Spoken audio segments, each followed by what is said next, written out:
მორიგი ფინანსური სანქცია კრიტიკულ მედიას ამჯერად თბილისის საქალაქო სასამართლოსგან. მოსამართლე ლიანა კაჟაშვილმა ოცნების მხარდამჭერი რეჟისორის გოგა ხაინდრავას სარჩელი სრულად დააკმაყოფილა და ტელეკომპანია ფორმულას მორალური ზიანის ასანაზღაურებლად 10,000 ლარის გადახდა დაავალა. გარდა ამისა, კაჟაშვილის გადაწყვეტილებით გადაცემა შაბათის ფორმულამ სადავო სიუჟეტებში გაჟღერებული ფრაზები უნდა უარყოს. მოხდა ის, რასაც ველოდებოდით, ლიანა კაჟაშვილმა სრულად დააკმაყოფილა მოსარჩელი გიორგი ხაინდრავას მოთხოვნები და მიიჩნია, რომ არსებითად მცდარი ფაქტები გავრცელდა, რასაც რა თქმა უნდა კატეგორიულად არ ვეთანხმებით.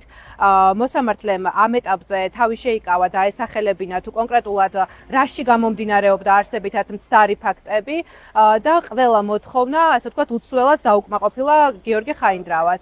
ეს გადაწყვეტილება არის პრეცედენტულად ძალიან საშიში თავისუფალი ჟურნალისტიკის, ზოგადად საგამოძიებო ჟურნალისტიკის მიმართ და მიგვაჩნია, რომ აუცილებლად საჭიროებს გასაჩივრებას არა მხოლოდ ქვეყანაში, არამედ ქვეყნის გარეთაც და სტრასბურგშიც ვფიქრობ, რომ საინტერესო იქნება ამ საკითხების ხილვა, როგორც ასე ვთქვათ, მნიშვნელოვანი ზეწოლა ზოგადად მედიაზე და ჟურნალისტებზე. ხაინდრავამ ფორმულას ორ სიუჟეტზე უჩივლა. პირველი სიუჟეტი გასული წლის 20 დეკემბერს გავიდა სახელწოდებით ბოდიშიდან შენდობამდე, რაში უხდიან ოლიგარქის საყვარელ რეჟისორს გოგა ხაინდრავას მილიონს. მეორე სიუჟეტი კი 2026 წლის 17 იანვარს გავიდა სახელწოდებით ოცნების პროპაგანდისტად ქცეული რეჟისორი. შემოყავდა თუ არა ფულის სანაცვლოდ გოგა ხაინდრავას უცხო ქვეყნის მოქალაქეები საქართველოში. იქ სადაც დამნაშავეებად არის გამოყვანილი პრემიერ-მინისტრი, შინაგან საქმეთა მინისტრი, სუსის უფროსი, სუსის თანამშრომლები და საზღვრის დაცვის დეპარტამენტის თანამშრომლები, იქ ლაპარაკის სამოქალაქო პროცესი არ შეიძლება.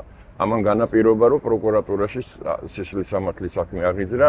მე ვფიქრობ, რომ ეს განაჩენი კიდე ერთხელ, ასე ვთქვათ, განამტკიცებს იმის სისწორეს და ყველა ეს დამნაშავე უნდა დაიშალოს. ჩემი მხრიდან ეს იმისთვის იყო გაკეთებული, რომ ჭკუა ისწავლონ და იცოდნენ, რომ მე გამოვაცხადე და კიდე ერთხელ მინდა დავადასტურო, რომ აი ეს თანხა, რომელიც გამოყვეს, ამ თანხას ჩავდებ ფონდი უნდა დავაარსოთ, რომელიც მედია ტერორიზმგან დაიცავს მოქალაქეებს. ამ სიუჟეტთან დაკავშირებით ფორმულას წინააღმდეგ ცრუდასმენის მუხლით სისხლის სამართლის საქმე მიმდინარეობს პროკურატურაში. საქმის ფარგლებში უკვე გამოკითხულია გოგა ხაინდრავა, შაბათის ფორმულას წამყვანი დავით ქაშიაშვილი, სადავო რეპორტაჟის ავტორი ნატუკა ლომაძე და ოპერატორი მიშო მარტაშვილი.